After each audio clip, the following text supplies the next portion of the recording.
Hunter Kershaw, and this is my TED Talk about the leadership and influence of Miss Maya Angelou.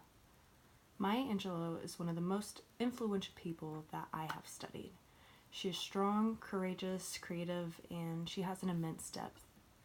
When I went into my junior year of college, I took an African American Studies class that originally sparked my interest in Miss Angelou. One of my favorite interviews of Miss Angelou is the one on CBS, which was during a Q&A where a young girl had addressed her as Maya. And she started off and was like, well, first, I'm to be addressed as Miss Angelou. And I have a quote of her, of what she had said after, and she said, "I have lived so long and tried so hard that a woman like you, or any other you have no license to come up to me and call me by my first name. That's first. Also because at the same time, I am your mother, I'm your auntie, I'm your teacher, I'm your professor, you see." And that just shows that she's really someone that I personally respect a great deal. And I feel that you should always respect your elders, especially the ones that have paved the way for you. One thing that really hit home for me was in a special on 60 Minutes about how Miss Angelou had influenced many people in, the music and the movie industry and just like progressives and, the African American society. But something that had really stayed with me was her dislike for the N-word. And, me being a black female and, just kind of being young and a little naive, I had just always thought that it was okay for me to say it because I am black. But just the connotation of the word just isn't something that I want to have instilled in my vocabulary. So as soon as I heard that, I stopped saying it because, she's somebody that I greatly respect. And if, she sees fault in that word and, how it plays in our society today, I feel that it's not really necessary for it to be in my vocabulary to begin with. But I'll tell you a little history and, kind of about Maya Angelou as a person. And she has played such a predominant role in reshaping society's perspectives of racial relations. She didn't limit herself to being just a pivotal player for the change in the African American community, and she just knew that she wanted a greater change that rippled the entire tide of America. She was fearless in her efforts, and she did just what she sought out to do. Her authenticity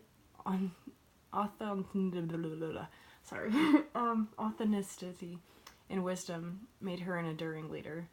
She worked hard, and she influenced people to be more kind and compassionate towards each other.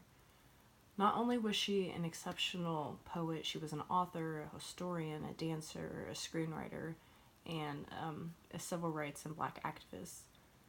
People say that actions speak louder than words, but her poetry just makes, someone think twice about that statement. Contrary to popular belief, leadership is something that can be taught, and I feel like leadership qualities are mostly molded between learning and your experiences, and whether the experiences are categorized as good or bad doesn't really, do anything different because they all shape, who you are in somebody's character. Maya Angelou had, a few traumatic events in her life, one being when she was raped as a child, which I learned about in an interview that was published in 2017. But when she was 7.5, Maya was raped by someone that she described as, somebody that she knew very well and that her family knew very well. And she was even left hospitalized after the rape. And, later, I think the rapist only served 1 day, and then he was later found kicked to death not long after he had been released. And Maya had just always felt that she was responsible for that death because she told authorities her rapist's name, And so after that, she chose not to speak for 5 years. But, you know, not speaking for 5 years, that makes you feel like somebody could be, in a dark place. But rather than her, letting that poison her existence, she found light at the end of the tunnel. And she viewed, like, her tragic experience more as a lesson, because good can always come out of bad. And for those 5 years, she didn't speak much, but not only did she not speak much, she didn't speak at all. And she read every book at the black school library and the white school library because, everything was segregated back then. She memorized Shakespeare whole plays, like up to 50 sonnets. She had memorized all of Edgar Allan Poe's poems. So by the time that she decided to speak, she clearly had a lot to say. She learned the lessons of learning by drawing from human thought, as well as human triumphs and disappointments. And she was able to cope with her experience by educating herself to be more open-minded. This is pivotal when speaking of Maya Angelou and her leadership abilities, because those 5 years, from age 7.5 to about 12 years old, shaped who she is today. So, I mean, with all of the stuff that she has been through, she's felt pain and struggle and sacrifice, and because she has a knack for her words, she has used her gift to educate others.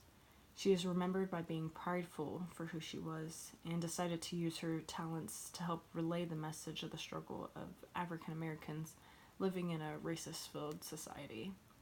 Though things have, improved, it probably wouldn't have improved as much if we didn't have people like Maya Angelou. During her lifelong conquest of raising awareness and uplifting the black community from their civil unrest, she wrote the poem Still I Rise, which was about determination to rise out of society, as well as sending a message to others who live above the society in which they grow up.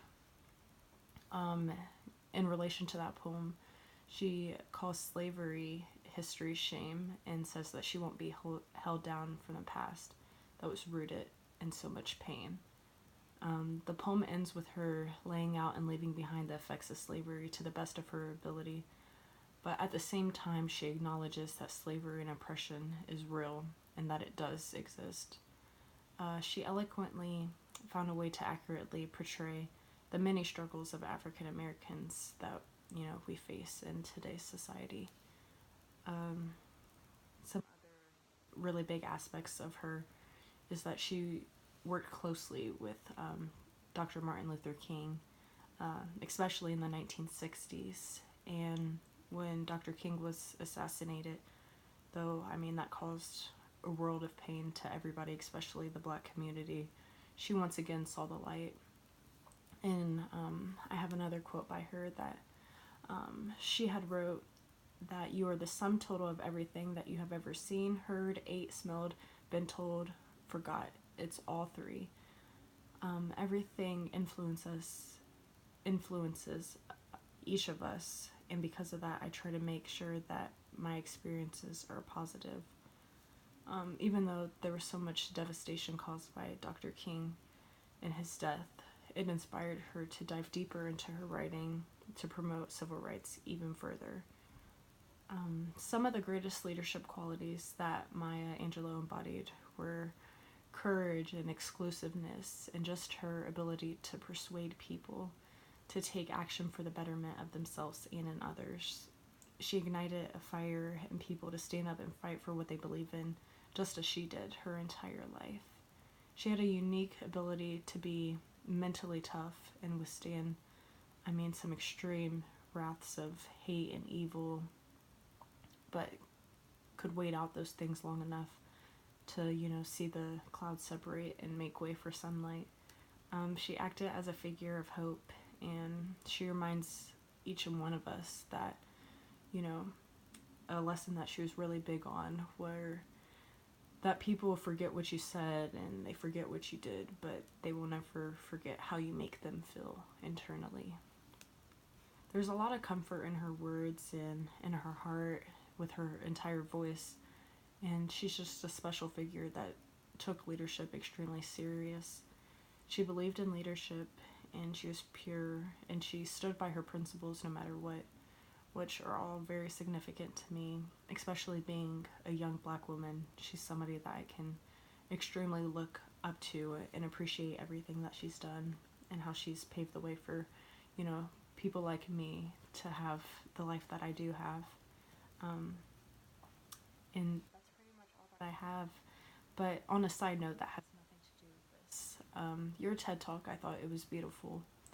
And, you know, while doing this TED Talk, like, of course, I'm not in a crowd and, you know, there's nobody, you know, listening to me other than probably you when you listen to this. But, you know, being at Lourdes, I haven't really had any black professors other than you, so your class was very significant to me and I appreciated it, and I appreciate you, so thank you.